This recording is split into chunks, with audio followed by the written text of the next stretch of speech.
आज का ये मुबारक अमल दांतों का उम्र पर ख़राब ना होना।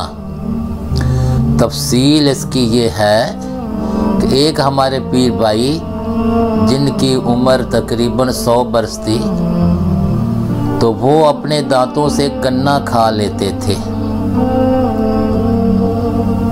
और फरमाते थे कि जब मैं गन्ना खाता हूँ तो नौजवान आदमी मेरे दांतों को देखकर रशक करते हैं। अल्हम्दुलिल्लाह अल्हम्दुलिल्लाह नहमदुहु व नस्तईनुहु व नस्तगफिरुहु व नुमिनु बिही व नतवक्कलु अलैहि व नऊज़ु बिल्लाहि मिन शुरूरि अनफुसिना व मिन सय्यिआति अमालिना मन यहदिहिल्लाहु फला मुदिल्ल लहु व मन युद्लिलहु फला हादिय लहु व नशहदु अल्ला इलाहा इल्लल्लाहु वहदहु ला शरीका लहु व अशहदु अन्ना सय्यिदना व मौलाना मुहम्मदन अब्दुहु व रसूलुहु सल्लल्लाहु ताला अलैहि व आलिहि व सल्लम। अम्मा बाद अऊज़ु बिल्लाहि मिनश शैतानिर रजीम। बिस्मिल्लाहिर रहमानिर रहीम।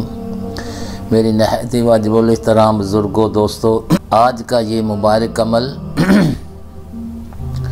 दांतों का उम्र पर ख़राब ना होना। तफसील इसकी ये है कि एक हमारे पीर भाई जिनकी उम्र तकरीबन 100 बरस थी, तो वो अपने दांतों से गन्ना खा लेते थे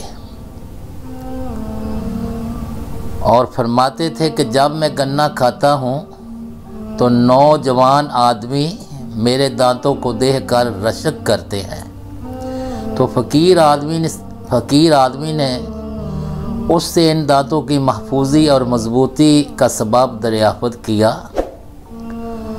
तो फरमाने लगे, जनाब आला हज़रत अज़ीम उल बरकत शाह अहमद रज़ा खां बरेलवी रहमतुल्लाह अलैह ने फरमाया कि जो शख़्स नमाज इशा के वित्रों में पहली रकत में अल्हम्दु शरीफ के बाद सूरत इज़ा जा नसरुल्लाह वल फतह पढ़े, दूसरी रकत में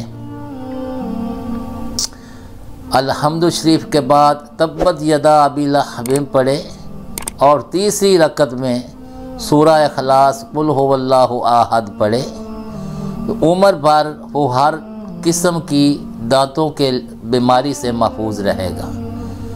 तो बचपन से लेकर आज तक मैं यही अमल कर रहा हूँ और इसी अमल की बरकत से मेरे दांत हर बीमारी से महफूज रहे। तो फ़कीर आदमी ने भी इसके ऊपर अमल किया, अपने चाहने वालों को भी यही कहा और जिसने भी अमल किया सब ने इस अमल की तारीफ़ की। तो मेरे दोस्तों, इसके ऊपर अमल करें। अल्लाह करीम जल्ला वाला हम सब को नेक अमाल करने की तौफीक अता फरमाए। व आखिर दावाना अनिल हम्दुलिल्लाहि रब्बिल आलमीन।